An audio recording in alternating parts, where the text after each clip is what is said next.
Guys welcome back to new video. Guys सबसे पहले बता दूं कि मेरा नाम राजेंद्र कुमार है। मुझे जो इस डिपार्टमेंट डेवलपमेंट ऑफ पोस्ट में डाक विभाग में जीडीएफ बीपीएम पद पर 1.5 साल से लगातार ज़्यादा काम करते हो गया है।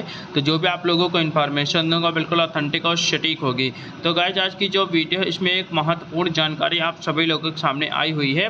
इसमें एक्चुअली बात ये हो रही है कि जो यूपीएस के अंतर्गत जो आने वाले केंद्रीय सरकारी कर्मचारी हैं, यानी कि जिन्होंने भी जो है यूपीएस का विकल्प चुना हुआ है, तो उनके लिए यहाँ पे जो है बहुत बड़ी यहाँ पे खुशखबरी ये है कि उनको जो है अगर उनकी जो है सेवा के दौरान किसी कारण से मृत्यु हो जाती है या फिर जो है अस्वस्थता हो जाता है या फिर विकलांगता हो जाता है, तो उस केसेस में क्या होगा कि ओपीएस के तहत जो है उनको जो है लाभ मिलने वाला है। ठीक है। इसी प्रकार आपका सेवानिवृत्ति यानी रिटायरमेंट ग्रेच्युटी और मृत्यु ग्रेच्युटी के संबंध में भी यहाँ पे जो है डाक विभाग ने ऑफिशियल नोटिफिकेशन जारी किया हुआ है। तो आप लोग पूरा वीडियो जरूर देखिएगा। अगर मेरे इस चैनल पर नए हो, अगर अभी तक सब्सक्राइब नहीं किया हुआ तो प्लीज़ चैनल को सब्सक्राइब जरूर कर लें, क्योंकि इस चैनल पर आप लोगों को जीडीएस रिगार्डिंग पल पल की और ऑथेंटिक अपडेट मिलती रहती है। ये लेटर आप लोग देख रहे होंगे 26 जून 2025 का ऑफिशियल लेटर है, जिसमें कि प्रॉपर तरीके से दो चीज़ों पर बात की जा रही है। ठीक है।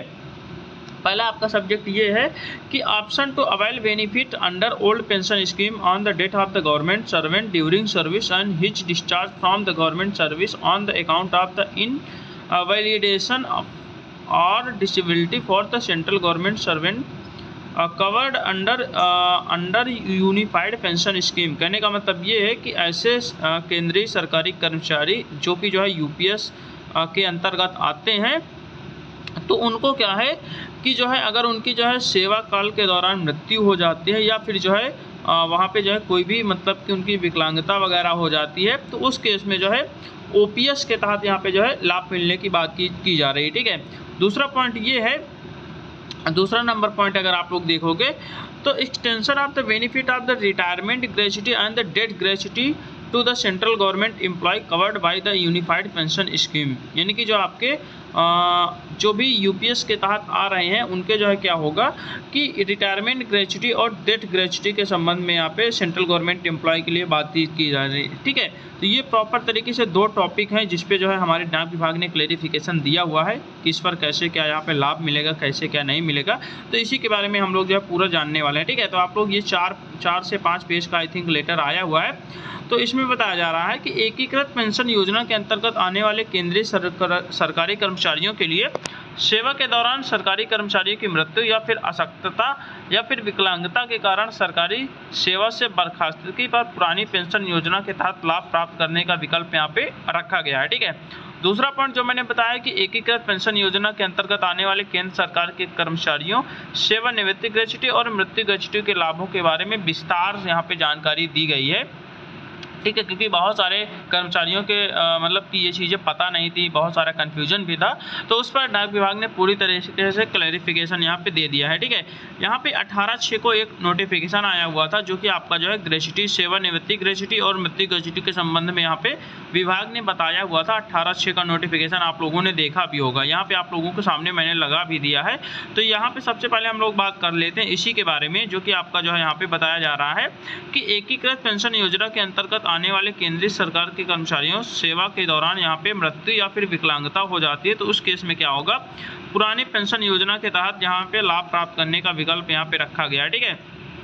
यहाँ पे बताया जा रहा है कि अधोहस्ताक्षरी को वित्त मंत्रालय वित्तीय सेवा विभाग की अधिसूचना संख्या ये सारी चीज़ दिया हुआ 1/4/2025 से केंद्र सरकार की सिविल सेवा में भर्ती होने वाले लोगों के लिए एनपीएस के तहत एक विकल्प के रूप में एकीकृत पेंशन योजना को शुरुआत करने के संबंध में जो राष्ट्रीय पेंशन प्रणाली एनपीएस के तहत कवर किए गए केंद्र सरकार के कर्मचारियों को यूपीएस के तहत शामिल होने के लिए एक बार विकल्प देता है।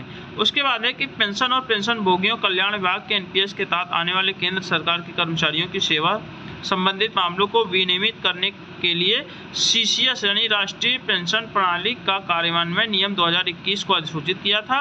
इन नियमों के नियम 10 में एनपीएस के तहत आने वाले प्रत्येक केंद्र सरकार के कर्मचारियों को सेवा के दौरान कर्मचारी की मृत्यु, अमान्यता या फिर विकलांगता के आधार पर उसकी बर्खास्ती की स्थिति में एनपीएस या फिर पुरानी पेंशन योजना यानी कि ओपीएस के तहत लाभ प्राप्त करने के लिए विकल्प का चुनने का प्रावधान यहाँ पे किया गया है। ठीक है।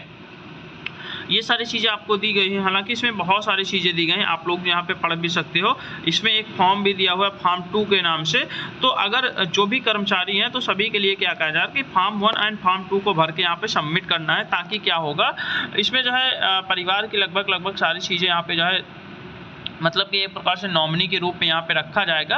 तो अगर मान के चलो भविष्य में कोई भी कर्मचारी के साथ ऐसा कुछ होता है, ऐसा कोई केस होता है, तो वो जो नॉमिनी होगा उसी को जो है यहाँ पे पूरी तरीके से लाभ यहाँ पे मिलने वाला है। ठीक है, यहाँ पे सारी चीज़ें दी गई हैं, यहाँ पे आप लोग देख सकते हो, यहाँ पे भी देख सकते हो। उसके बाद हम लोग यहाँ पे आते हैं तो यहाँ पे बताया जा रहा है कि सेवा के दौरान किसी भी सरकारी कर्मचारी की मृत्यु होने की स्थिति में मृतक सरकारी कर्मचारी द्वारा अपनी मृत्यु से पूर्व चुना गया अंतिम विकल्प अंतिम माना जाएगा। वही चीज़ मैंने बताया कि जो नॉमिनेशन होगा उसी को जो है वहाँ पे जो है लाभ मिलने वाला है। ठीक है, परिवार को उस विकल्प का संशोधित करने का कोई अधिकार नहीं है। देखिए, परिवार उसको कोई भी संशोधन नहीं कर सकता, लेकिन जब तक जो है कर्मचारी जीवित है, अगर वो चाहे तो नॉमिनेशन को बदल सकता है, कोई दिक्कत नहीं है। ठीक है, लेकिन जब उसकी मृत्यु हो जाती है उसके बाद जो है परिवार का ये अधिकार नहीं है कि वो जो है नॉमिनेशन को बदले।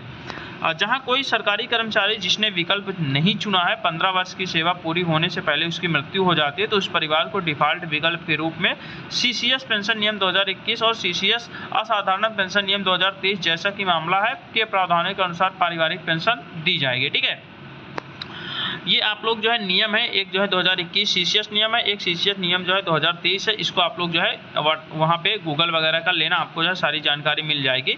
यहाँ पे बता पाना थोड़ा सा मुश्किल है। ठीक है, उसके बाद ये सारी चीज़ें दिया हुआ है कि आपको जो है फॉर्म 1 और फॉर्म 2 की प्रतिलिपि इसमें संलग्न है, उसको भर कर आपको जो है यहाँ पे सबमिट करना है। ठीक है, यहाँ पे कुछ चीज़ें आप लोगों को जानना और ज़रूरी है, जैसे कि यहाँ पे आप लोग देख सकते हो लास्ट वाला पॉइंट है कि यदि सेवा के दौरान सरकारी कर्मचारियों की मृत्यु हो जाती है या फिर अशक्तता या फिर विकलांगता के कारण सेवा से छुट्टी हो जाती है, तो सीसीएस असाधारण नियम 2023 या फिर सीसीएस पेंशन नियम 2021 के तहत लाभ देय हैं, तो सरकारी कर्मचारियों के संचित पेंशन कोष में सरकारी अंशदान और उस पर मिलने वाला रिटर्न सरकारी खाते में स्थानांतरित कर दिया जाएगा। शेष संचित पेंशन की कोष का भुगतान इस संबंध में बनाए जाने वाले विनियमों के अनुसार एकमुश्त किया जाएगा। सेवा के दौरान किसी भी सरकारी कर्मचारी की मृत्यु या फिर अशक्तता या विकलांगता के कारण सेवा से हटाए जाने की स्थिति में जिसने यूपीएस के तहत अंतर्गत लाभ प्राप्त करने का विकल्प चुना था या जिसके